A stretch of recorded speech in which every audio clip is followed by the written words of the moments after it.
When we talk about federalism, it's really important for us to be able to find all of these parts of the Constitution that have created the reality of the federal government system that we use. So we're going to look at the different parts of federalism that we can find in different places in the Constitution.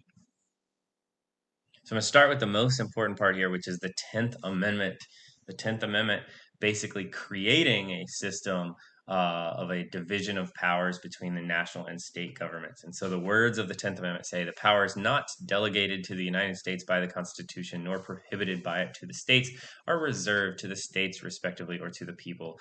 And what that means is that if it is not specifically written in the Constitution that this is a national government power, then that power is left up to states.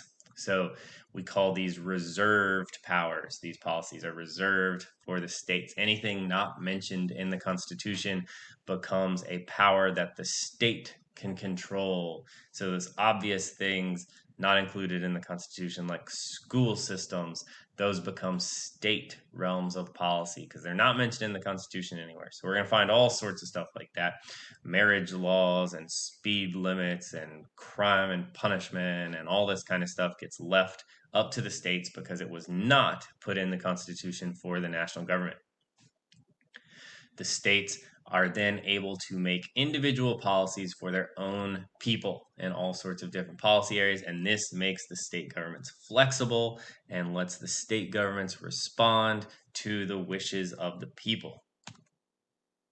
Back it up, we're going to talk about Article 6. You guys know Article 6, the Supremacy Clause. This is important for federalism because this helps us find out which policies are the policies in action.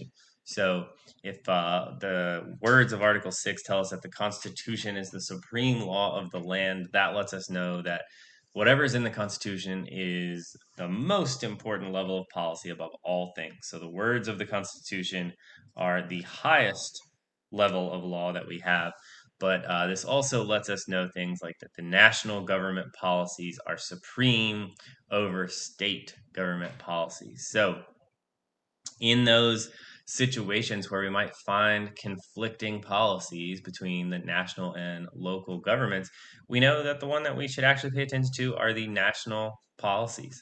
That's what Article 6 tells us here. So I go back to that example from earlier. If we want to think about those states where they have legalized marijuana, the only reason it exists is because the national government has allowed it to exist. The national government has decided not to enforce their marijuana laws in those states.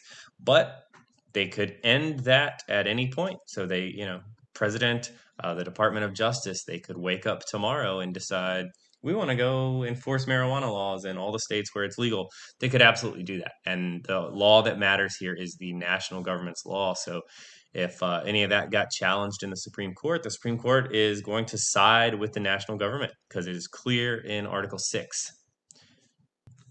The main place where we're going to find stuff in the Constitution that helps us figure out how federalism is supposed to work is in Article 4. Article 4 explains the relationships between the states. What do the states owe to each other, and what does the national government promise the states?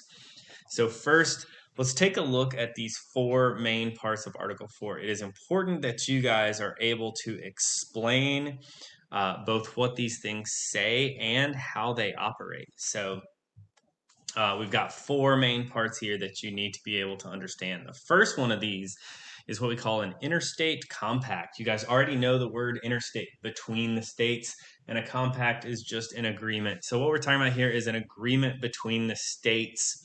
Now, these kinds of things happen all the time, but sometimes they're obvious. Sometimes, especially when they are like projects on state borders, it's easy to figure out what these things mean. So, for example, you guys, I'm sure, are all familiar with a bridge downtown that has an M on it.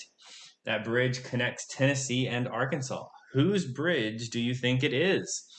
As it turns out, the bridge is half operated by Tennessee and half operated by Arkansas. It helps connect the two states. And so those states have an obligation to each other to maintain that project. And the national government can oversee the cooperation between these two states. So, for example, if the Tennessee side collapsed and fell in the river, Tennessee wouldn't be able to say, "Sorry, Arkansas, we don't want this bridge anymore."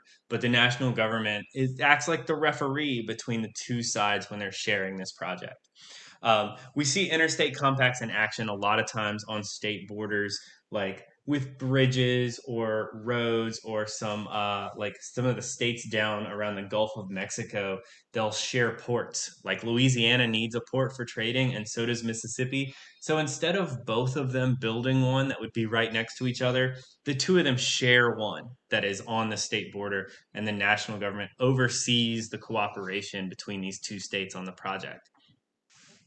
We've already talked about extradition. Extradition means that if a person has committed a crime in one state and they flee that state and they are apprehended somewhere else, they must be returned to the state in which they committed the crime. Now, we know, because of what we studied about the Constitution, that basically, this was put in there as the Fugitive Slave Clause. So this was added to the Constitution to ensure that those free states would return people who had escaped slavery from the slave states. But this is still in the Constitution, and this is an important part of the obligations that the states have to each other. So if a person commits a crime in your state and runs away to the other state, then it's up to those other states to return that criminal or that person back to where they were, so that they can be prosecuted and punished by the state where they committed the crime. We also have the full faith and credit clause. The full faith and credit clause tells us that official documents of one state must be recognized by all the other states. So, for example, I am married. I got married a few years ago, and I have a marriage license. And this license comes from the state of Tennessee. It says that me and my wife are legally married, and if we are to, like, our license is only from the state of Tennessee, but if we move to Louisiana, we would still be married. We would not have a marriage license from Louisiana. Louisiana would accept the marriage license that we already have. The same is true of our driver's licenses. So you guys might have a Tennessee driver's license now. You are allowed to drive in all 50 states. The states recognize that Tennessee has an appropriate process to make sure that you are a good driver, and so you're allowed to drive anywhere else. So think of things like licenses, marriages, court decisions, things like custody of children, and all that kind of stuff. All that must be recognized by all of the other states. And the last part of Article 4 here that the states owe to each other is what we call the Privileges and Immunities Clause. This says that you can't treat the citizens of your state one way, but treat other citizens a different way. Basically, that's the privileges part here. Is if we are American citizens, then we are granted all of the privileges that state citizens have inside each state. So let me give you an example here. In Tennessee, it is illegal to have casinos, and it's illegal to gamble in casinos. But I have casinos right across the river in Arkansas, and I have casinos right down the interstate in Mississippi. So casino gambling is legal in Mississippi and Arkansas. So Arkansas and Mississippi residents get to gamble. And if I travel there, if I'm visiting Mississippi, even though I'm a resident of Tennessee where gambling is illegal, if Mississippi allows its own citizens to go gamble at the casino, then they must allow all American citizens that ability. So when I'm in Mississippi, I can gamble at the casino.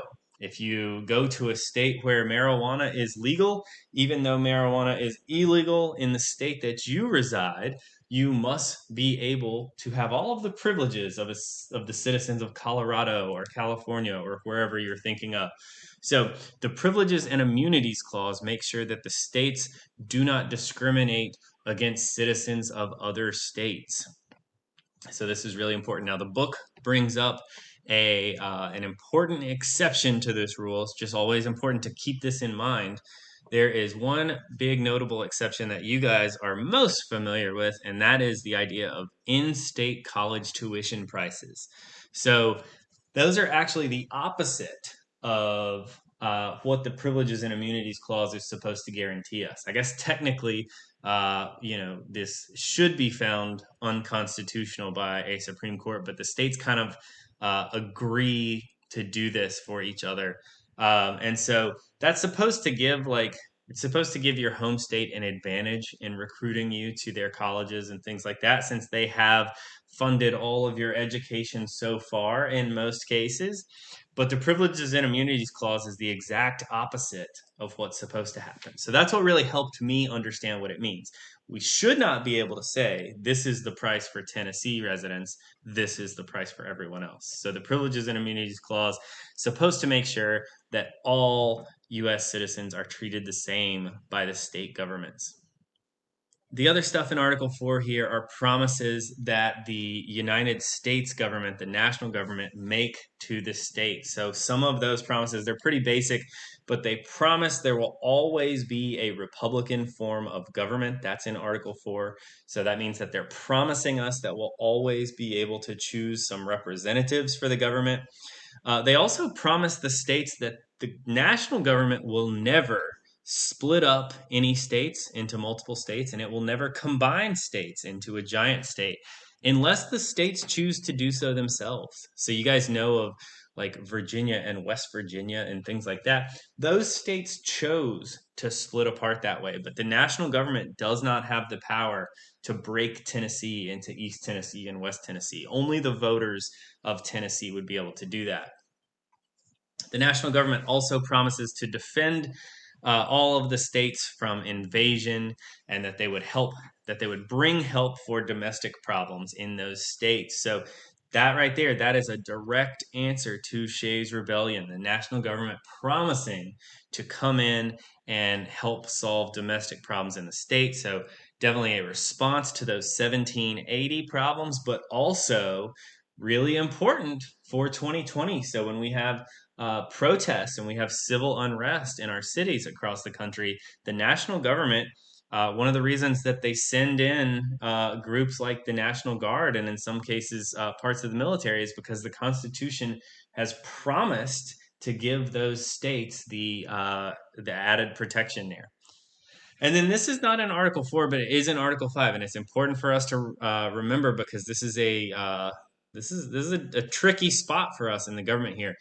Article 5, as you guys know, explains how to make amendments to the Constitution, but it actually also says there's one amendment we cannot make. We cannot make an amendment that would get rid of the equal voting in the Senate. So that's a tricky part of Article 5 to keep in mind. So it's another promise to the states that the states will always be represented equally in half of the legislature. Okay, so there's all the that's all the important stuff inside the Constitution that we have to make sure that we can remember, that we can describe these things, we can explain why they happen that way. And so keep in mind all those different parts of Article 4, super important. Pay attention always to the 10th Amendment. That gives us the basis for federalism. And that's where we're going to go next when we're going to explore the different powers that the national government and the states have.